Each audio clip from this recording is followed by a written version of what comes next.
Shut up, old broad. Maid should stay quiet. Snarled at by my sister-in-law, I froze in terror. I'd never seen a woman spit out such foul language, grabbing me by my collar like a man since I became an adult. She was a problem for both her parents and my husband. I'd hoped she'd settled down once married. My name's Helen, a 35-year-old housewife. Ever since we got married 5 years ago, we've been living with my in-laws. They're good people, and considering I was also working at the time, they'd help me with the housework. My husband Chris, same age as me, and my father-in-law also helped out. We were all there for each other. We'd chosen to live together because it's how our parents had lived, and they suggested we could do the same. I know a lot of women wouldn't be fond of living with their in-laws, but I had grown up in a family of 12, and the thought of living alone made me feel lonely. So I was actually happy when the suggestion was made. My in-laws were very likable, and I wished we could continue living happily, but a sad event occurred. My mother-in-law was injured outdoors and had to be hospitalized. She had had a heart attack on her way down some stairs and fell while in pain. The heart disease made her very frail. After that, I quit my job to become a full-time housewife. While visiting my mother-in-law in the hospital and doing the housework, I was grateful that my father-in-law and Chris were there to support me. In the midst of all this, my sister-in-law, Sarah, came back. Sarah had always been the black sheep of the family. She's 33 now, working part-time in a clothing store and supposedly doing some night work as well. Before we got married, my father-in-law had said to her, "If life is too tough, you can live with us." But she had flatly refused. "I can't do whatever I want if I live at home." So, she'd said, and troubled my in-laws. Because she'd always been irresponsible. In school, she'd fought with her teachers and caused trouble for my mother-in-law. She had conflicts with classmates and even had an affair with a married man during her college years, caused a big problem involving his wife. According to my mother-in-law, Sarah had been a very honest and kind person. However, because her hair was naturally blonde, and also she has an attractive appearance, she'd faced hardship in school due to stereotypical prejudice against blonde women. That's how it started, and she had become jaded. Especially in middle school, the situation was severe. Her teachers looked down on her even though she had done nothing wrong. Feeling that she'd be criticized regardless, Sarah's behavior and grades were gradually getting worse. I understand the situation as I had also attended a strict school. One of my friends had natural blonde hair and faced difficulty. My friend was very sensitive and would look down when scolded by teachers, so I often stood up for her. I always protested against teachers who judge people by their appearance. After that, stubborn teachers in my school gradually began to change their attitudes. She must have grown up with her heart wounded, so I hoped she could relax while living in our in-laws' house. I knew she was worried about her hospitalized mother, so I decided to take her to the hospital with me. I was mistaken to have thought so. As Sarah walked into our family home, she looked at me and without even saying hello said, "Oh, are you the housekeeper? I'd love some tea." Immediately, my father-in-law raised his voice in anger. "Sarah, apologize to Helen. She's Chris's wife. She's not the housekeeper." "Eh? She seems so plain. And she's not even pretty. I thought she was a housekeeper on the job. Chris, you have terrible taste in women." Anger began to stir within me, but I decided to respond maturely, and I flashed Sarah a smile. "Hello, Sarah. I'm Helen, Chris's wife. Remember, we met at our wedding?" "Ah, now that you mention it, wedding dresses are amazing, aren't they? They can make even someone like you look somewhat pretty." Again, my father-in-law's voice echoed throughout the room. "Sarah, that's enough."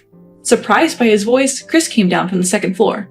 He too seemed to have had his share of problems with Sarah in the past. Before Chris and I got married, he lent her some money. Not only did she never pay him back, but she also told him, "Listen to what your sister says because you're my brother." They've been at odds ever since, always glaring at each other. Even after that, Sarah continued her terrible behavior. Without inquiring about her mother's condition, she just kept barking orders at me. "Hey, housekeeper, make some tea quickly. Also, bring out some snacks. When I come home, you should be ready immediately, shouldn't you?" The one who glared at her with stern eyes was Chris. "Helen isn't a housekeeper. If you keep talking like that, you'll have to leave. Weren't you supposed to be worried about Mom?" "Mom? She's in the hospital, right? Shouldn't the doctors be taking care of her?" "But if you don't see her, how would you know what's going on? How much she's suffering from her illness? What kind of injury she sustained? Besides, Mom has always been worried about you, Sarah. Wouldn't it be nice if you showed her your lively face?" With a sigh, Sarah responded, "I'm not interested in the women who gave birth to me as a blonde woman." My father-in-law got up and shouted, Your mother isn't to blame. Do you know how many times your mother cleaned up your mess? How much love she has poured into you? Have you ever thought about how I feel? No one understands the feelings of being whispered about, being seen differently when you're a child. Oh, I shouldn't have come. I just came to talk about getting engaged and it's seriously annoying. Sarah looked as if time had stopped in her rebellious phase. As she headed towards the front door to leave, I chased after her. Congratulations on your engagement, Sarah. Ignoring my words, she tried to leave, but I continued. Are you really not going to visit your mother? That's when Sarah stopped in her tracks. You're so annoying. I just came to talk about my engagement to a rich man. I see. I apologize. Oh, you've found an amazing man. But remember, jobs don't determine a person's worth. Of course, I admire people who save lives and support livelihoods. I respect those who provide places for people to enjoy. Even housewives, who might not make money but work tirelessly for their families, are valuable. Every job in this world serves a purpose for people. So don't judge people by their jobs. Your father and Chris are your family. Don't look down on them. As soon as I said this, Sarah's face changed. With a look of deep hatred, she glared at me. The next thing I knew, she grabbed my collar. I was engulfed in a chill, like a jolt of electricity. Shut up, you old hag. Housekeepers should keep their mouths shut. Fear overwhelmed me. My heart felt as if it had shrunk, causing a painful sensation in my chest. I tried to yell, but no voice came out. I was so scared that I shut my eyes. Then I felt Sarah's hand slip away from my chest and a sigh of relief escaped me. I'm bringing my fiancé over next week. Act like a proper housekeeper and stay in the corner. Sarah spouted off before slamming the door shut with a loud bang. I hoped her aggressive demeanor would mellow out once she got married. That's what I thought to myself. 3 days later, something happened. As I was walking around the neighborhood to go shopping, I saw a little girl in the park. She looked about the age to start elementary school, her face covered by her hands, crying loudly. What's wrong, sweetheart? I lost my mom, she replied. I too was quite mischievous when I was younger, often running around and getting separated from my parents. My siblings would always find me during those times. Where did you get lost? I don't know. After asking her name, I held her hand and began loudly calling for her mother as we walked around. Luckily, we found her mother quickly. The woman thanked me with tears in her eyes. On closer inspection, I recognized her as an old classmate. Emma, is that you? Wait, are you Helen Wilson? Wilson is my maiden name. Hearing it after such a long time brought back memories. I can't believe the mother of the lost child is you, Emma. I'm truly sorry for the trouble. My daughter was chasing a bird, and I lost sight of her. Thank you so much. After sharing a laugh, we decided that running into each other was fate and exchanged contact information, promising to grab a coffee sometime. We had been in the same class, but not in the same group, so we didn't interact much. But now that we're adults, I feel like we might have gotten along well, even back then. The next day, I went to a cafe with Emma. She too is a housewife, and her daughter is currently in kindergarten. As we chatted about our childhood and recent events, time just flew by. As the conversation turned to the topic of marriage, Emma looked somewhat distressed. My older brother is finally getting married, but I'm a bit worried. The girl he's marrying was known as a delinquent around our neighborhood. Maybe she's become a better person if your brother wants to marry her? I hope so. By the way, did you know that my brother had a crush on you, Helen? I was shocked. What? Well, we weren't in the same grade, right? You were pretty popular, Helen. Everyone had a crush on you. Did you know that even the guy I had a crush on was into you? She told me his name. His face came to mind, but I had no idea he had a crush on me. I was actually a bit jealous of you, but that's all in the past. I feel relieved now that I've told you, she laughed. Oh wow, this is a bit complicated. Who would have thought that the popular Helen would end up marrying the mature Chris? When Emma said that, she squinted her eyes as if reminiscing about the past. Chris and I were in the same class back in grade school. Like Emma, we had no interaction at the time. He was less than an acquaintance to me. However, at a reunion 10 years ago, Chris confessed to me. I've actually liked you since we were kids. When I heard that, I knew I wanted no one else but Chris. Even now, I'm glad we got married. Then it was time for Emma to pick up her daughter, and our tea time came to an end. After that, I visited my mother-in-law in the hospital and talked about Sarah. As expected, my mother-in-law was worried about Sarah and said, I need to be discharged right away, and tried to move around unnecessarily. That day, since Chris is on a business trip, my father-in-law and I will handle everything. In place of my mother-in-law, we'll make sure to scrutinize her partner thoroughly. When I said that, my mother-in-law chuckled. Seeing her like that, I began to prepare for the marriage introduction with determination. Then on Saturday, Sarah brought her fiancé. Remembering the incident from last week when Sarah grabbed me by the collar and yelled at me, I shivered with fear. I had to pull myself together and manage to smile. Her fiancé was a hefty man and looked quite strong. For some reason, when he saw my face, he seemed surprised. My father-in-law and I invited them inside and asked them to take a seat. When I went to prepare some tea, I heard my father-in-law and Sarah's fiancés exchanging greetings from the living room. However, I missed hearing his name as I was busy boiling water. When I returned, I had to properly greet him. I thought about this as I made the tea and placed it on the table when I got back to the living room. That's when Sarah gave me a smug smile and said, "Mike, this woman is our housemaid. She works for us for free. Isn't that hilarious?" During our marriage introduction, saying such a thing, Sarah must be out of her mind. Even if she looks down on me, she should not express it in words. My father-in-law immediately scolded Sarah. "Sarah, that's enough. Mike, I apologize." "No, rather, Sarah, why do you call her a housemaid?"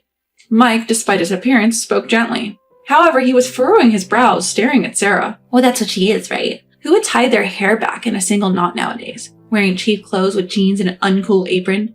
At least she seems to be wearing makeup, but I bet she uses cheap, non-branded makeup. She looked the same when she came last time. I can only think she's given up on looking like a woman." It looked like my father-in-law was barely holding himself back from yelling. As for Mike, he was taken aback, his face turned pale. "Don't you know? We went to the same grade school, right? When Sarah was in 7th grade, she should have been in the 9th grade. I thought everyone in the neighborhood knew that." And then my father-in-law answered, "My daughter seems to have little interest in anything other than herself. I'm sorry." Both Sarah and I were confused, not understanding what they were talking about. By chance, do you know who I am?" When I asked Mike, he smiled. "I apologize for the belated greeting. You used to be Helen Wilson before you got married, right? You might not know me, but my name is Mike. I heard my sister recently met you." "Oh, Emma, your sister was saying her brother is getting married. I never imagined it was with Sarah," I exclaimed in surprise, my voice ringing out a bit too loudly. "By the way, what does it mean that people in the neighborhood know about me? Is it because I come from a big family?" When I timidly asked that, Mike laughed and replied, "There are various reasons. Don't you know, Mrs. Wilson? You were pretty famous around here. Not just for being cute, but you also stood up to the hard-headed teachers and changed their attitude. You were student council president in middle and in high school. And the number of guys you've rejected is said to be over 300, among other tales, right?" Having heard that from Mike, I felt my body heat up in embarrassment. Surely my face must be turning bright red. "Oh, come on, what are you talking about? I knew people noticed me because I was one of 10 siblings, but I didn't do anything that great when I was a student. And I've only rejected about 5 guys who confessed their love to me. I heard from my sister that you stood up to the teachers to protect a kid with naturally blonde hair. The prejudice against them did not change immediately, but the teachers' attitudes gradually changed." Then Sarah loudly retorted, "Weren't Helen and I in different schools? I mean, I was constantly looked at with jaundiced eyes at school." My father-in-law sighed and started speaking. "Sarah, Helen was in the same school as you. Despite the softened attitude towards girls with blonde hair, you went ahead and dyed your hair even more fancy colors. Of course the teachers would get mad at that." "So if I hadn't dyed my hair, blonde hair would have been okay?" Sarah seemed shocked, but after looking down for a bit, she lifted her face, grinning in a rather creepy way. "But Helen, even though you were so active during your school days, now you're just a plain housewife. You can't even dress up fashionably. Poor thing. Taking care of your mother-in-law and doing housework must be tough. No matter what glories you had in the past, there's nothing to brag about now. That's what happens when you choose an office worker like my brother for a husband. You're really pathetic. Now, aren't I the real winner?" Sarah seemed to get more excited as she spoke, ending with a laugh. My father-in-law seemed about to retort, but I beat him to it. "That's just your opinion, isn't it? I'm very happy now. I live with a kind father-in-law and mother-in-law, and a loving husband. My mother-in-law is in the hospital now, so the house is a bit lonely, but she'll be able to be discharged in about 2 months. I'm thinking of taking good care of her, even for your share. I want her to live a long life." At my words, Sarah looked down.